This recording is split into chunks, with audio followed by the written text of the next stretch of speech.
10 Cents to Elsewhere, Chapter 4, Change Returned. Saturday mornings were usually sacred. Clinton's version of religion was sleeping in, making French press coffee, and falling down a few YouTube rabbit holes about vintage tech and life hacks. But this morning, the jar on the windowsill had caught his eye before he'd made his way to the coffee maker. 2 dimes, side by side in the glass.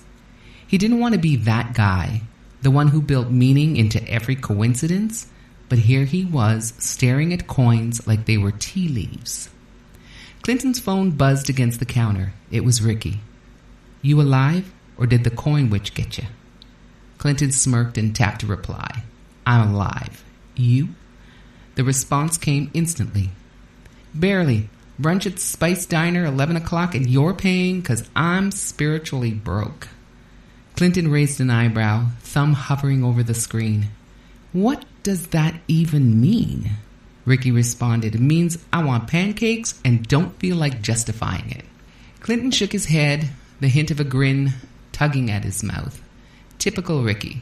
Logic, absurd, efficient, and somehow always correct.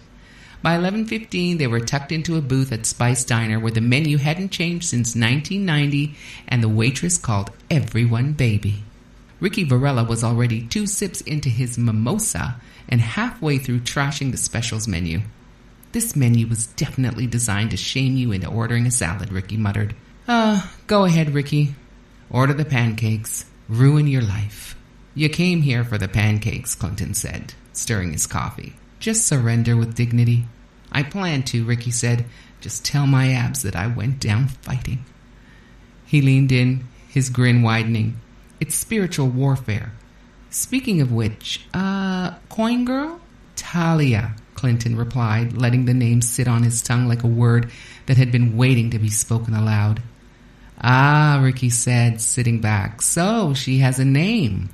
Does she also have a tax ID, or is she still giving cryptic moonbeam answers about reality?" "She's, interesting," Clinton said, offering a smile. "That's what people say before they fall for a cult leader," Ricky said, narrowing his eyes. Clinton hesitated before continuing. "You know, she told me not to hold on to everything she says, and then I found another dime." Ricky blinked, setting down his mimosa. "So what is she? Like the Tooth Fairy's emotionally unavailable cousin?" Clinton chuckled. "I don't know, man," he said with a small shake of his head. "She's not some random person. There's something tuned in about her, like she's got access to a frequency no one else can hear." Ricky leaned forward, his voice softening just slightly. "Okay, but you're a rational man. Your team spreadsheets. What's making you treat this like a quest for the Philosopher's Stone?" "I don't know. She makes me feel like I've been sleepwalking," Clinton admitted quietly, staring into his coffee. "Aha, there it is," Ricky said, pointing with his fork. "There what is?" Clinton asked, brow raised. "That," said Ricky, grinning. "That weird glow people get when their logic is starting to lose a fight. You're getting curious, and you're opening the mystery box." Clinton sighed but couldn't help smiling. You know, she called me very geometry." "Wow," Ricky said. "She clocked you." "I mean, she's not wrong," Clinton said. "I mean, look at me. Clinton Mason, IT specialist, lives alone, collects retro keyboards, knows his socks by the day of the week." Well, yeah, you have been kind of aggressively medium for years," Ricky commented. "Thanks, Ricky," Clinton said dryly. "This pep talk is really, really feeding my soul." "I'm just saying," Ricky replied, spreading his hands. "Maybe this dime-dropping, scarf-wearing mystery lady is a good glitch in your matrix." Their food arrived, pancakes, bacon, eggs, and something that might have once been fruit. Ricky dug in. "Look," Ricky said between bites, "if it turns out she's secretly running a cult, I'll help you escape. But until then, maybe just be curious and see where it goes." Clinton nodded slowly, considering. "Yeah, maybe I will." They ate in companionable silence for a while. Clinton took a long sip from his coffee and glanced across the table. You remember 2008, he asked. Ricky looked up, a mouthful of pancake halfway to his mouth. Barely. That was the year I dyed my hair blonde and tried to join a ska band, right? Clinton chuckled. Yeah, that. And it was also the year I visited my mom's hometown in Detroit. Oh man, Ricky said, his tone softening. Right, that trip was heavy. The year you went looking for your mother's family. Clinton nodded, stirring the last bit of coffee in his cup. That was real deep, bro, Ricky said after a pause. You don't talk much about it. I know, Clinton replied. But you're talking about it now, Ricky said. That coin magic is working. Don't start, Clinton said, rolling his eyes. He glanced down at the mug, then added almost casually, ran into Amanda the other day, too. Ricky raised an eyebrow. Amanda, as in fix my laptop and emotionally confuse me, Amanda? Yeah, that would be the one, Clinton said with a wiry smile. And what was that like? Ricky asked. Clinton paused, the memory passing over his face like a shadow. Nostalgic. Familiar. Like opening an old file you forgot was still saved. And? Ricky prompted. And I think she remembered more than I did. Or maybe she held on to it longer. I don't know. It was warm, but I didn't feel like that guy anymore. That is growth, man, Ricky said, tapping his temple. You're remembering who you were and figuring out who you are now. Talia just happens to be the catalyst. Before Clinton could reply, Ricky's phone buzzed loudly on the table. Man, Ricky said, shoving the phone into his pocket. My cousin Dario. He paused, supposedly locked himself out of his apartment again. I swear, every time I try to enjoy carbs, chaos calls. Man, your life is a cartoon, Clinton said, laughing. Yeah, and I'm the underpaid sidekick, Ricky replied, standing and slapping Clinton on the shoulder. I gotta bounce. You good? I'm good, Clinton said.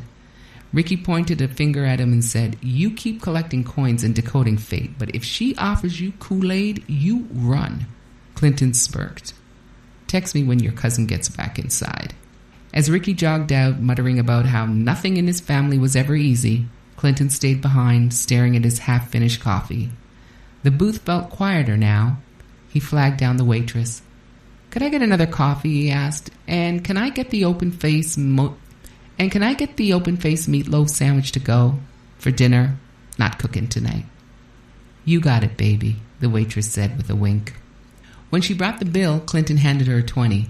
She returned a mix of coins and a couple of bills, setting them down gently beside the receipt. He left a tip, pocketed the rest without much thought. Outside, the wind had picked up. It was afternoon now, and he stepped off the curb and flagged a cab.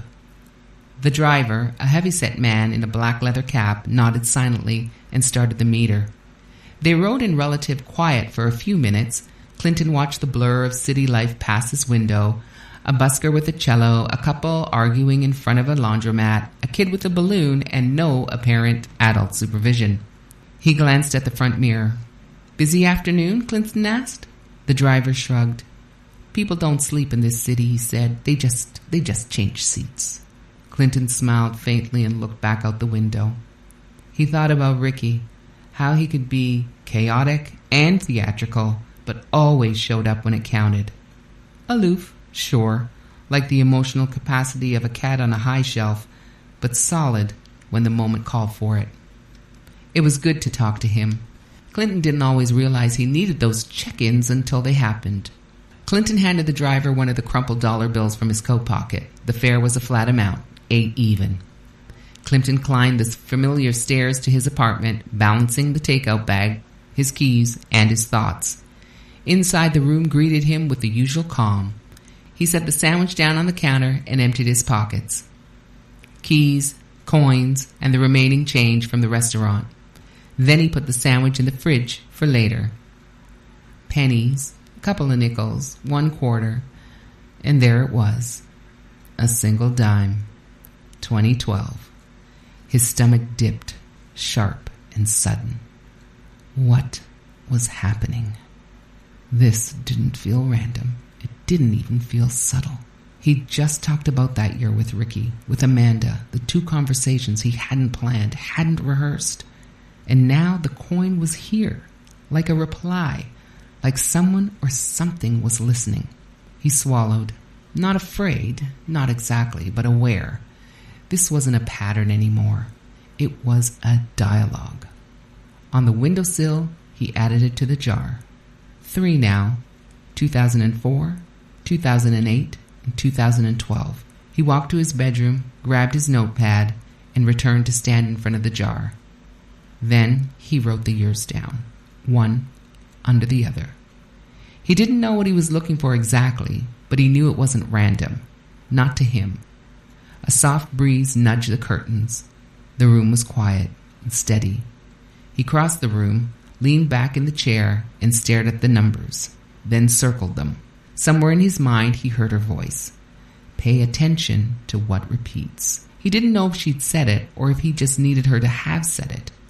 Either way it stuck, because Sunday morning he knew exactly where he'd be.